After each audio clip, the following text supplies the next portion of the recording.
ایمان کی کیفیت کے ساتھ دنیاوی لحاظ سے فوربیئرنس اڈاپٹ کرنی ہوتی ہے، صبر اور برداشت اپنانا ہوتا ہے، گریس اور گرٹ کا معاملہ رکھنا ہوتا ہے، میچورٹی اور حلم کے ساتھ معاملات کو، حکمت کے ساتھ معاملات کو ڈیل کرنا ہوتا ہے۔ میں ایک کہانی آپ کے سامنے رکھتی ہوں، اس کہانی سے آپ کو سبق میں وہی دوں گی جو نصیحت میں آپ کو کرنا چاہ رہی ہوں، اور وہ یہ کہ انسان اپنی دنیا کی زندگی میں اپنے ان رشتوں کو اپنے لیے امتحان سمجھے۔ اگر کبھی ان سے خوشیاں آئیں تب بھی انسان اللہ کی نافرمانی کی طرف نہ دوڑے، اگر ان کی طرف سے غم آئیں تو انسان اپنے رب سے کبھی بدگمان نہ ہو، بلکہ زندگی کے ان اپس اینڈ ڈاؤنز کو، ان نشیب و فراز کو اپنی زندگی میں اپنے رب کی طرف سے دیا جانے والا ایک ایسا ٹریٹمنٹ ہم سمجھیں جس سے ہمارا علاج متوقع ہو۔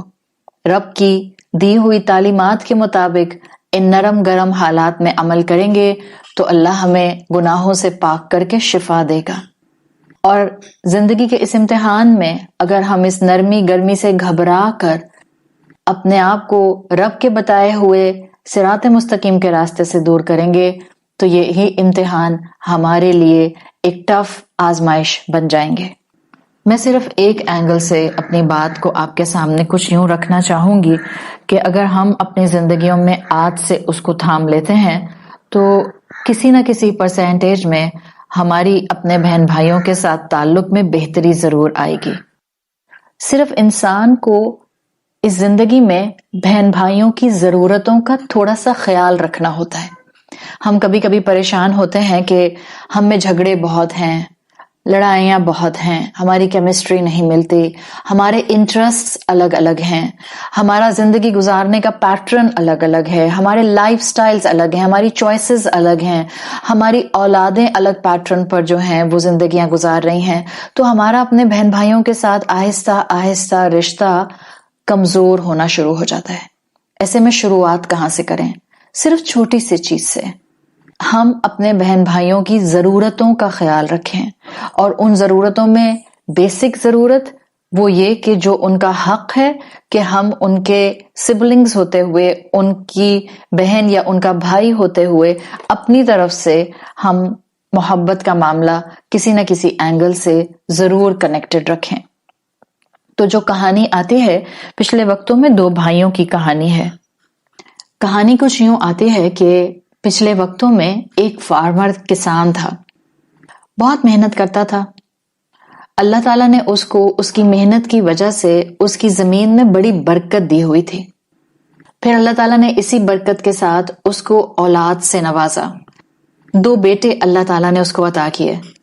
بیٹے بھی اتنے اچھے جوان ہو کر بنے کہ باپ کی ہیلپ کرنے لگ گئے، اور آہستہ آہستہ ان کا فارمنگ بزنس ایکسپینڈ ہونے لگ گیا۔ ان کا فارمنگ بزنس بڑھا تو ان کے لینڈ بھی بڑھنے لگ گئے، زیادہ زمین ملکیت میں آنے لگ گئی۔ ظاہر ہے جب اولاد جوان ہوتی ہے تو پھر والدین اپنی عمر کے اختتام کی طرف موو کرتے ہیں۔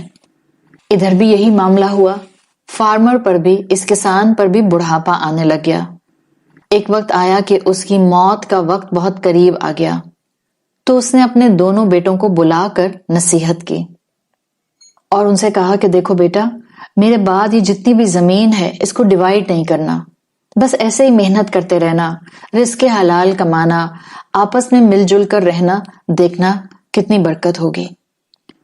اور پھر تمہارا جتنا بھی پروڈیوس آئے ٹوٹل زمین سے، بس تم دو بھائی ہو، ایک دوسرے کا حق دینا اور 50-50 ڈیوائیڈ کر لیا کرنا، یہ میری وصیت ہے تم لوگوں کو۔ بیٹوں نے، فرما بردار بیٹے تھے، بیٹوں نے باپ کی بات مان لی۔ کچھ دن کے بعد والد کا انتقال ہو گیا۔ بیٹے اسی طرح اس لینڈ پر، اس زمین پر محنت کرتے رہے، فارمنگ کرتے رہے، اور اللہ تعالیٰ نے ان کو بھی برکت دی اور ان کا پروڈیوس بھی کافی آتا رہا، فصل اچھی ہوتی رہی۔ ان کی روٹین وہی رہی جو والد نے ان کو نصیحت کی تھی کہ وہ اپنے ٹوٹل پروڈیوس کا 50-50 ڈیوائیڈ کر لیا کرتے تھے۔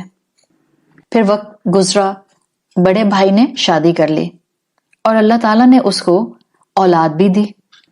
جس بھائی نے شادی کی تھی، اللہ تعالیٰ نے اس بھائی کو 5 بیٹے دیے۔ اللہ کی شان کہ دوسرے بھائی کی شادی نہیں ہوئی۔ لیکن یہاں یہ ضرور معلوم ہوتا ہے کہ جب انسان رب سے جڑا ہوتا ہے، برکتوں کو سمیٹنے کی فکر کرتا ہے، رزق حلال کماتا ہے، تو اللہ تعالیٰ کیسے اس انسان کے لیے خیر کے دروازے کھولتے جاتے ہیں۔ یہ دونوں بھائی بھی اللہ سے جڑے ہوئے انسان تھے اور اس کی رضا کے راستے پر چلنے کی پوری کوشش کرتے تھے۔ آپ کو اس کہانی سے یہ پتہ چلے گا کہ جب رب کی رضا کے راستوں پر انسان زندگی میں چلنے کی کوشش کرتا ہے، اللہ تعالیٰ ایسے لوگوں کی سوچ، ان کی اپروچ، ان کے سوچنے کا زاویہ ہی بدل دیتے ہیں۔ ان بھائیوں کے ساتھ بھی ایسا ہی ہوا، ایک دوسرے کی ویل بینگ کا سوچنے لگے۔ یقیناً اس کہانی سے آپ میں سے بہت سو کے ذہنوں میں کئی پکچرز آ رہے ہوں گے۔ آج کے مطابق اگر کوئی اس کہانی کو کنسیڈر کرے گا تو وہ سوچے گا کہ بھلا وہ بھائی جس کی شادی نہیں ہوئی تھی وہ 50% لے کر کیا کرتا؟ وہ تو اکیلا تھا، اس کو اتنا پروڈیوس کیوں مل رہا تھا؟ اس کو اتنے سارے مال کی کیا ضرورت تھی؟ یہ اپروچ ہم میں سے زیادہ تر انسانوں کی تو ہو سکتی ہے، اس لیے کہ ہم بہت مٹیریلسٹک ہو گئے ہیں۔ مگر یہ کہانی آپ کے سامنے رکھنے کا مقصد یہی ہے کہ انسان کو اپنے رب کے دیے ہوئے راستوں کو تھامنے کی ضرورت ہوتی ہے۔ پھر انسان ویسے نہیں رہتے جیسے آج ہمیں زیادہ تر نظر آتے ہیں، دنیا پرست، سیلف سینٹرڈ، صرف اپنی فکر کرنے والے، دوسرے کے لیے کوئی دل میں نرمی، محبت، عاجزی، ایمپتھی نہ رکھنے والے۔ ایسے نہیں ہوتے۔ رب کے راستے پر چلنے والے دونوں بھائی تھے۔ وقت گزرتا گیا اور ایک بھائی کی فیملی جو 5 بچوں کے ساتھ تھی وہ بڑی ہوتی گئی۔ آخر عمر کے ایک حصے میں جس بھائی کے 5 بچے اور اس کی بڑی فیملی تھی، اس نے سوچا کہ میرے تو 5 بیٹے ہیں، میرے پاس بیوی بھی ہے، اور بڑھاپے میں یہ سب میرا سہارا بنیں گے، اس زمین کو سنبھالیں گے، جبکہ میرے مقابلے میں میرا بھائی تو بالکل تنہا ہے۔ وہ کیسے مینج کرے گا بڑھاپے کے ساتھ ساتھ اپنی اس زمین کی کاشتکاری کو، اس ایگریکلچر کو؟ تو اس بھائی نے سوچا کہ میں اس کی ہیلپ کرتا ہوں۔ پھر جب اس کو یہ خیال آیا کہ اچھا میں اپنے بھائی کی ہیلپ کرتا ہوں، تو فوراً اگلے خیال نے ہٹ کیا کہ میرا بھائی بہت خوددار ہے، وہ ایسے مجھ سے کچھ بھی نہیں لے گا۔ تو اس فیملی رکھنے والے بھائی نے فیصلہ کیا کہ میں ہر روز رات میں جا کر گرینز کی ایک بوری اپنے بھائی کے گودام میں، اس کے سٹور ہاؤس میں رکھ آیا کروں گا، خاموشی سے جاؤں گا، کسی کو پتہ بھی نہیں چلے گا، اور میرے بھائی کی مدد بھی ہو جائے گی۔ اپنے چھوٹے بھائی کی ویل بینگ کا احساس کرتے ہوئے بڑے بھائی نے اس طرح کا قدم اٹھایا۔ اپنے اوپر رکھ کر سوچیں، کیا یہ قدم اٹھانا آسان ہوتا اگر ہم اس بھائی کی جگہ ہوتے؟ آج کے انسانوں کو یہ سینیریو شاید ڈائجسٹ نہ ہو، ہضم نہ ہو، اس لیے کہ ہم بہت سیلفش ہو گئے ہیں۔ دوسرے بھائی کی شان دیکھیے، اللہ والے تھے نا، صراط مستقیم پر چلنے کی کوشش میں رہتے تھے نا۔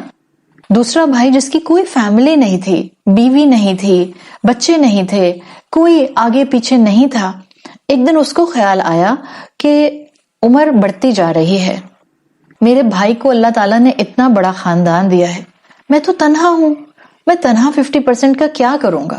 ایسا نہ ہو کہ کل کو میرے بھائی کے لیے وہ 50% جو وہ میرے برابر کا لیتا ہے وہ کم پڑ جائے، تو میں اس کی ہیلپ کرتا ہوں۔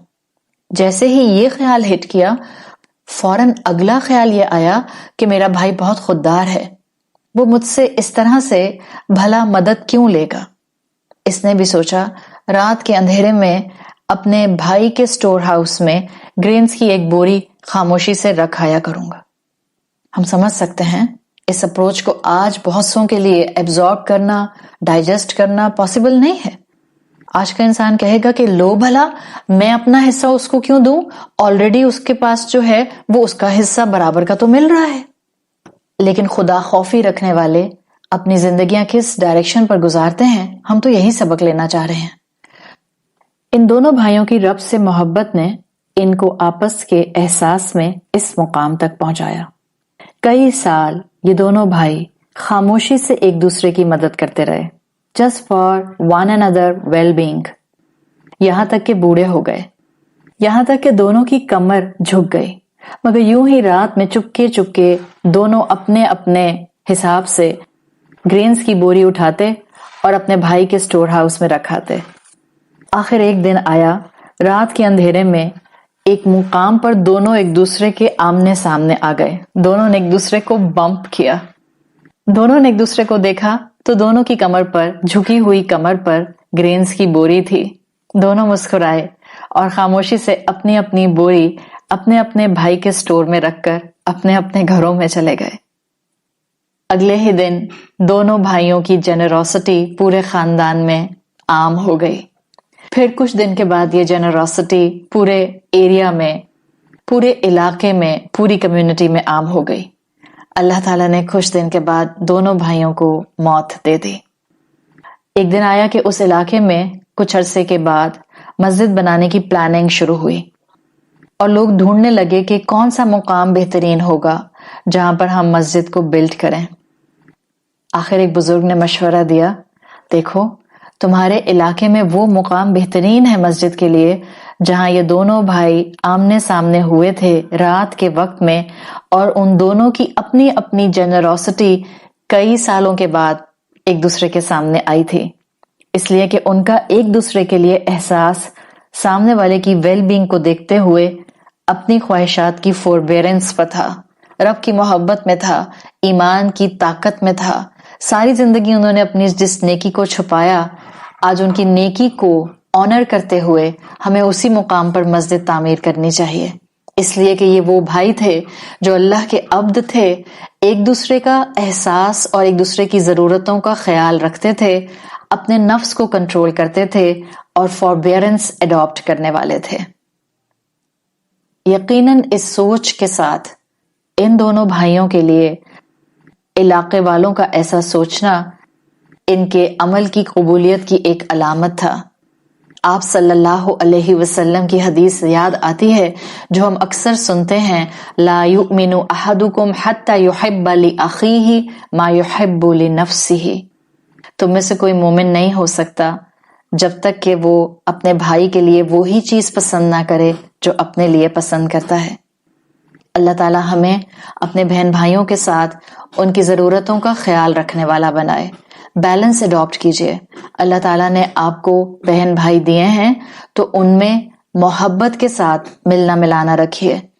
جب انسان کو اللہ تعالیٰ عورت ہوتے ہوئے اپنی فیملی، اپنا خاندان، اپنی اولاد، اپنا اسپاؤس، اپنی ذمہ داریاں دے دیتا ہے تو بعض اوقات یہ بیلنس ٹلٹ ہونے لگ جاتا ہے. یا تو ہمارا جھکاؤ اپنے ہی بہن بھائیوں کی طرف رہتا ہے یا ہمارا جھکاؤ اپنے اسپاؤس اور اولاد پر زیادہ انکلائنڈ ہو جاتا ہے. ایسے میں قرآن کے ساتھ جڑ جائیے. قرآن آپ کو وہ انلائٹمنٹ دے گا کہ آپ اپنے سبلنگس اور اپنے اسپاؤس اور اولاد کے درمیان میں بیلنس مینٹین کر پائیں گی. اپنے بہن بھائیوں کا حق ادا کیجیے، ان کی ضرورتوں کا خیال رکھیے. آپ کی معافی، آپ کی محبت اور آپ کے صدقے کا سب سے پہلا حقدار آپ کے اپنے ہوتے ہیں. آپ کے اپنے بہن بھائی ضرورت مند ہیں تو ان کی ضرورت پوری کیجیے، ان کی غلطیوں پر ان کو معاف کر دیجیے اور صلہ رحمی کرتے ہوئے اپنی زندگیوں میں برکت کو شامل کیجیے. تو خطوات الی الایقاظ کی اس ایپیسوڈ سے اس ارادے کے ساتھ ہم اپنی آج کی بات کو مکمل کرتے ہیں کہ آج کے بعد ہم اپنے بہن بھائیوں کے ساتھ انصاف کا معاملہ کریں گے، ان کے حق نہیں ماریں گے، وراثت میں ان کا حق کھا نہیں جائیں گے، ان کے ساتھ نرمی کا مظاہرہ کریں گے، معافی اور درگزر اور اعلیٰ ظرفی کا مظاہرہ کریں گے اور اپنے رب سے دعا کریں گے کہ اللہ تعالی ہمیں اس صلہ رحمی کے بدلے آخرت میں اپنی رحمت سے جنت الفردوس عطا فرمائے. سبحانک اللہم و بحمدک نشہد ان لا الہ الا انت نستغفرک و نتوب الیک. السلام علیکم ورحمۃ اللہ وبرکاتہ.